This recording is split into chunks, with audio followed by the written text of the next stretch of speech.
What are you drinking? Oh, this little thing? Now we're talking. What's up, loved ones? Welcome back to my channel. I am very excited about this topic because every once in a while, I like to be sure that I am addressing topics directly from y'all, okay? Because this channel is not only about just sharing my experiences, but also being sure that I am helping and supporting the community directly as well. Someone had asked the question that ultimately was about tips for socializing as a person with a disability. And I thought this was such a great topic because socializing in general, disability or not, is a very intimidating experience and process for a lot of people. Now, for me, it's not as intimidating because I feel like I'm just a natural extrovert, but I have been in spaces and been places where I don't feel my most extroverted self. So I've had to figure out how to navigate socializing in certain places. So I thought this would be a really great topic to address. Okay, so here are my top tips on how you can be a little bit more of an extrovert. Okay, just to give the disclaimer, I'm not a professional, I'm not a therapist, I'm not a psychotherapist. I'm just a person who is more unafraid to talk to people than afraid to talk to folks, okay? So I'm just giving you my tips based on my experiences and what I usually do as a naturally extroverted person. So the first tip is you have to understand what your goal is for socializing.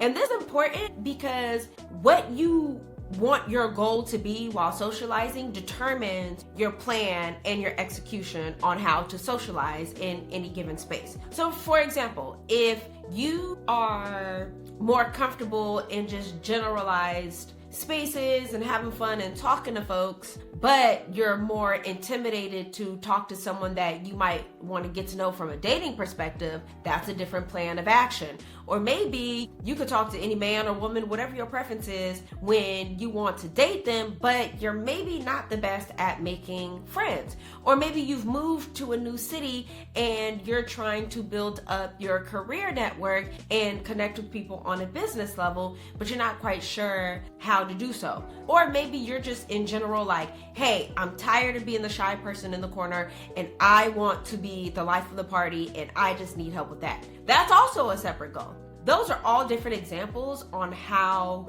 you can socialize with other folks. But I think you have to understand what your goal is for socializing so that way you can honestly go into any situation or space with an active game plan, because every game plan based on the goal is a little different. Which leads me into my next tip, which is pick the place or the event designated for your desired goal. Going to places that are designated for your desired goal almost forces you to have to socialize in those spaces.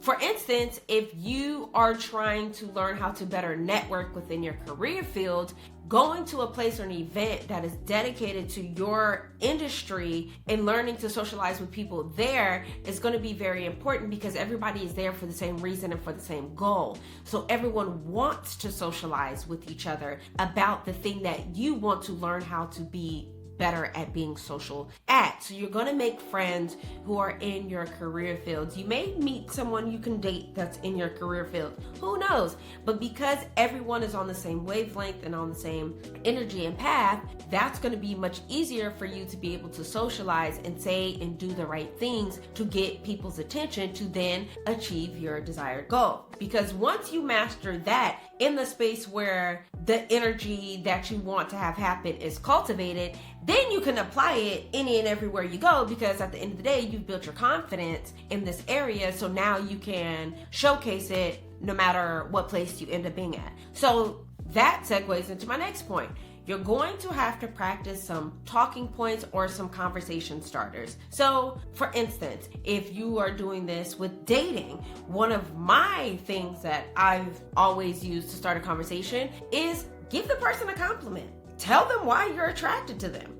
Is it their shoes? Is it their outfit? Is it their face? Is it their teeth? Is it their smile? Is it their eyes? Is it their hair? Is it their ears? Is it their jewelry? Whatever those things are, lead with that. Because again, when you're in a space where you're trying to cultivate romantic connection, people need to know right away that you're attracted to them. And leading with a compliment is always something that is usually more received than it is rejected. Now, there are those people that can't take compliments, and maybe we just gonna pray for them. But the average person, or most people, when you compliment them, they're naturally gonna be like, oh wow, thank you so much. And if they're kind of talkative, then they'll probably be like, oh wow, thank you so much. I actually got this shirt from this thrift store 10 minutes from here. Really? I've actually never been to that store. Do you find great finds from there often? Yeah, actually I do. I found this shirt, I found these shoes. Next thing you know, you're having a conversation. The easiest way to socialize, and I have had this confirmed from a book a friend was telling me about that they were reading about, how to interact with people, is you always want the conversation to be about the person you're trying to connect with. Because once you start saying too much I, then people are like, okay, I'm uninterested. Because the goal of socializing is to pull the person that you're trying to connect with into your world, then giving them little tidbits on why your world and their worlds make sense to come together. Now, my next tip for learning how to socialize is bring a friend or family member, somebody that you trust, to make you comfortable these first few times around. There are a lot of people, disabled or not, who are not comfortable going places completely by themselves. And that's understandable. It could be a little awkward. It could feel weird. I'm okay with going places by myself, but there are some places that I genuinely don't want to go to by myself. So bring a friend, because one, bringing a friend will get your juices going with how to socialize. They can be your wing person. They can give you the confidence to be like, oh, you want to talk to such and such at the bar? Go up to them. Go say something. Or you want to talk to that CEO to get your business off the ground? Go talk to him. Girl, I'm right here. Don't you fret. Don't you worry. Bringing a friend could just help you build your confidence in the moment and support you. And they can be there to rehearse your talking points with. I've done that plenty of times with friends before going anywhere. Be like, okay, if I see such and such and I'm trying to pitch this project, okay, this is what I'm thinking about saying. And then I say, and they be like, girl, no, don't say that. Try again. Then I'm like, okay, boom. And then we work it out. And they be like, oh, wait, that actually works. Okay, go up to them. They look like they're free. You know what I'm saying? Because sometimes it can be an extra pair of eyes if you're trying to hunt somebody down and be like, ooh, there goes such and such. Okay, wait, they talking to somebody. Okay.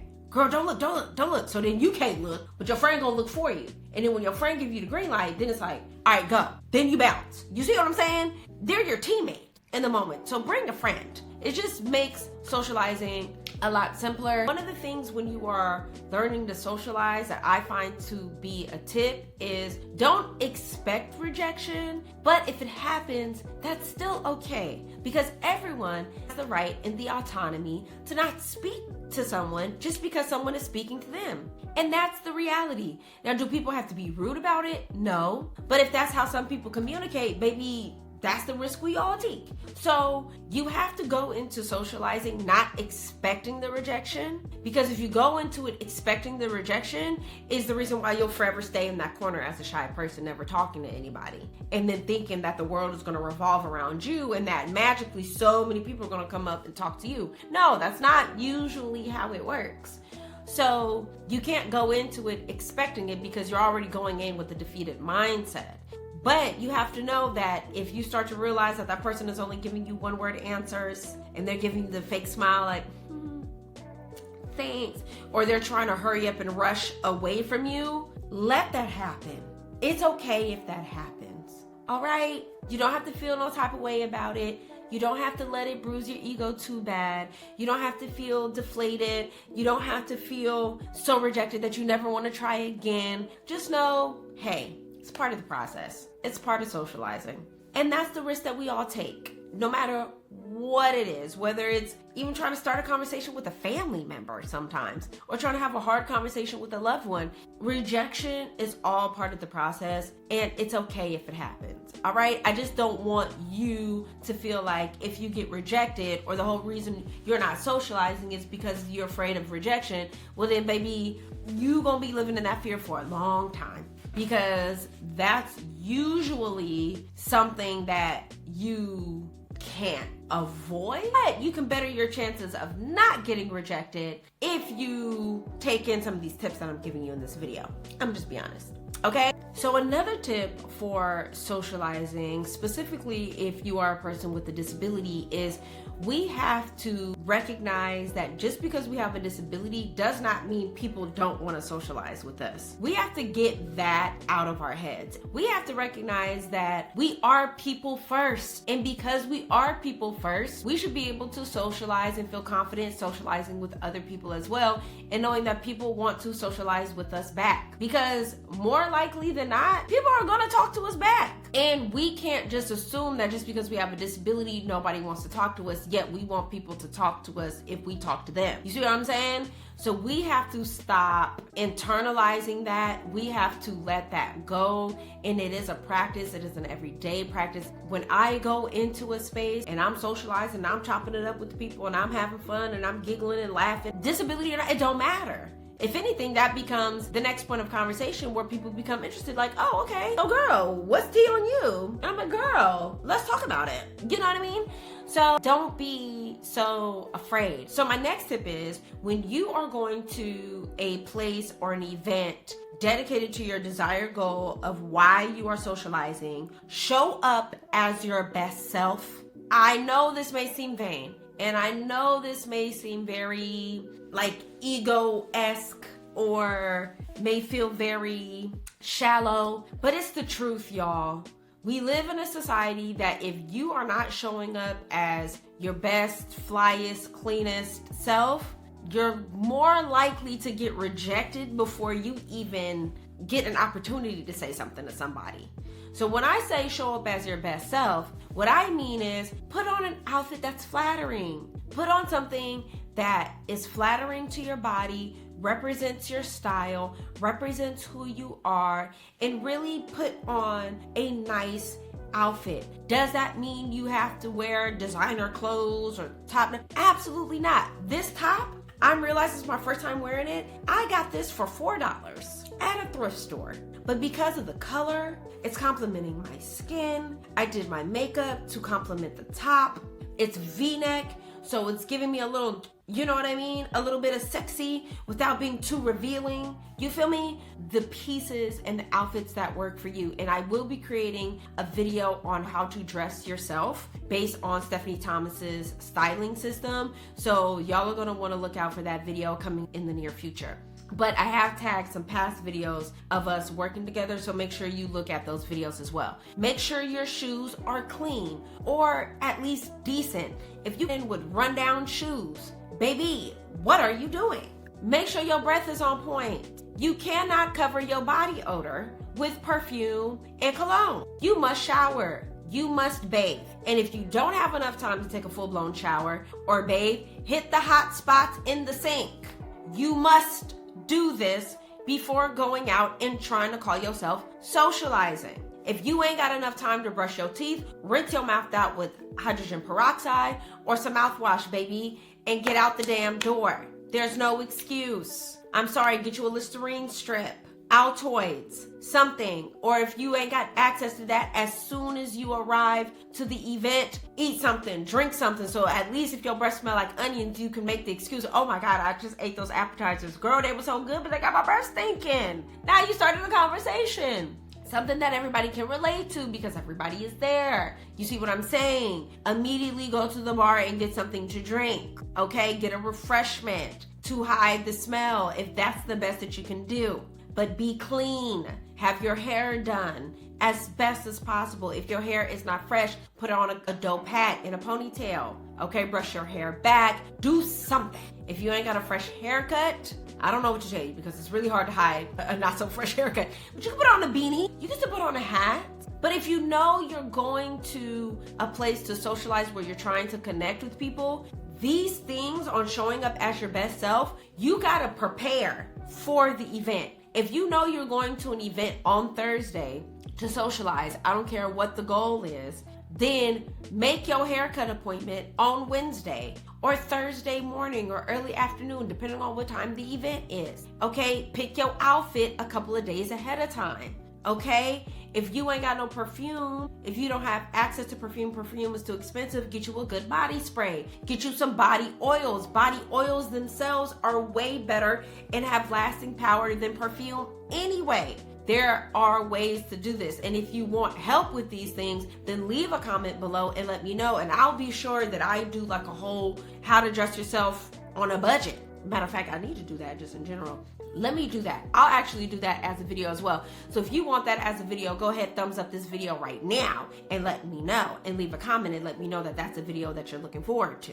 Okay? So show up as your best self. Get clean, smell good, look good, then you will feel good. And then you will feel good approaching other people when you're trying to socialize. All right? Just saying. Before my final tip, when you are trying to socialize or learn to socialize, you must stay present. And what I mean by that is, if you are going into a space with your desired goal, you look good, you smell good, you feel good, you're feeling confident, then you go into that space and you go hide in the corner, or you go be on your phone all night, or you're watching the game just a little too hard or too attentively, that ain't gonna help. You must stay present. You must cultivate yourself as an orb of, yes, people can talk to me. Yes, I am approachable. Yes, I would like to start a conversation with you. Yes, please come here and say hi to me. Or if I come and say hi to you, I want you to know that it's okay for you to say hi back to me. You have to cultivate that energy for yourself. And sometimes staying present is a little awkward because we are so used to being on our phones. Some ways to help you stay present is when you get there, get something to put in your hands, whether it's a little light bite or an appetizer, or it's a drink. And even if you don't drink alcohol, get a mocktail, get some soda, something. Hell, even if it's water, tell them to put it in a glass or in a cup with a cute little straw, throw a little cherry in it. Now you got cherry water. It don't matter. It's okay if you don't drink. You can still have a drink in your hand because that gives you something to do to stay present, to stay social, okay? It gives you something to do so that way when you catch that eye contact, because that's another tip, clock the eye contact. If someone's made eye contact with you and they smiled at you from across the room, that's your green light. If you don't approach in that moment, you done fumbled the play. Okay? Take advantage of it. Have a little drink. Have a little light bite. You know what I mean? If that's not available, hit a little 1-2 in the corner. Because maybe there's some music. You know? Or just simply move around the space with your head up high. Looking around. Oh wow. Look, what's that over there? Ooh, oh wow, that looks amazing. Oh, that's really cool. Oh, I love that. Yes.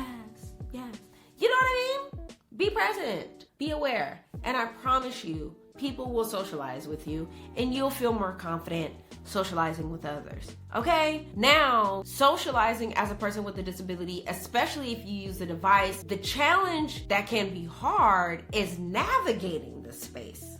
Getting through the crowd of people to get to the person that you're trying to talk to. And that can be very, very hard. And that can be very intimidating and very anxiety inducing, because even for me, if I'm in a big crowd of people, baby, get me out of here. Because sometimes it become too much. It can become too much.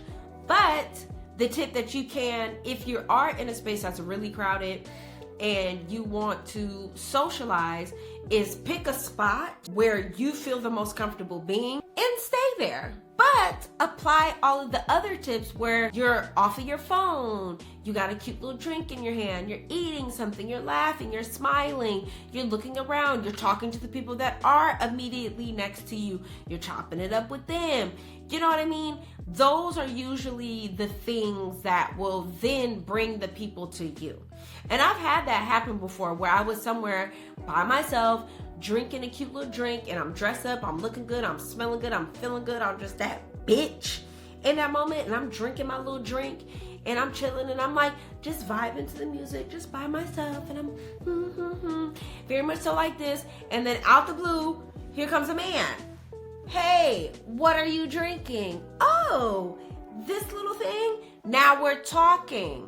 You see what I'm saying? You have to cultivate the energy that will bring people to you if you are unable to get to them. Those are those tips for people with disabilities, especially those who use devices. So I really hope that this has helped you with becoming a little bit more extroverted, a little bit more social. If you have any tips or advice that you want to share or you want to give, go ahead, leave a comment below. If this was something that was very helpful for you, go ahead, thumbs up this video. Let me know that you really like this video. And if you would like more content like this, then go ahead, leave a comment below as well and let me know, because I can definitely keep sharing these kinds of things. I'm a wealth of knowledge based on my own experiences. Okay? So until next time, loved ones, bye.